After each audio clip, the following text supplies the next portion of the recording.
তুমি কি জানো ডিউন 2 মুভির সবচেয়ে বড় রহস্য কি?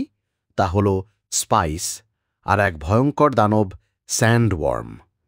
এই স্পাইসের পেছনে পুরো গ্যালাক্সির সাম্রাজ্যগুলো পাগল। কিন্তু স্পাইস আসলে কি? এটা খাওয়ার জিনিসও না, ওষুধও না। এটা এমন এক বস্তু যা না থাকলে মহাকাশ ভ্রমণই বন্ধ হয়ে যাবে।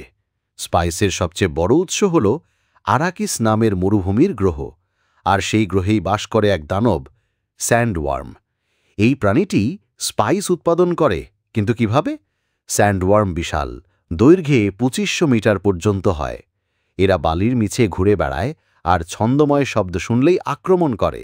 তাই ফ্রেমেন জাতি এক ধরনের এলোমেলো পায়ে হাঁটার কৌশল আবিষ্কার করেছে, যাকে তারা বলে স্যান্ডওয়াক, যাতে তারা স্যান্ডওয়ার্মের নজর এড়িয়ে চলতে পারে।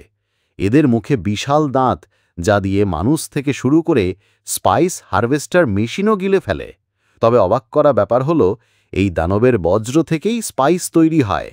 এমনকি স্পাইসের উপস্থিতিতে যারা বড় হয় তাদের চোখ হয়ে যায় চকচকে নীল, যাকে বলে ব্লু আইজ অফ আরাকিস। ফ্রেমেন জাতির কাছে স্পাইস জীবনদায়ী, আর সাম্রাজ্যের কাছে স্পাইস মানে স্টারশিপ চালানোর জ্বালানি। স্পাইস ছাড়া কোনো প্ল্যানেটে যাওয়া সম্ভব না।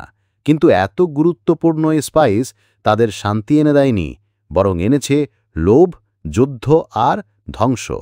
ভাবতো, স্পাইসের জন্য লড়াইটা কি আসলে তেল নিয়ে লড়াইয়ের মতোই না?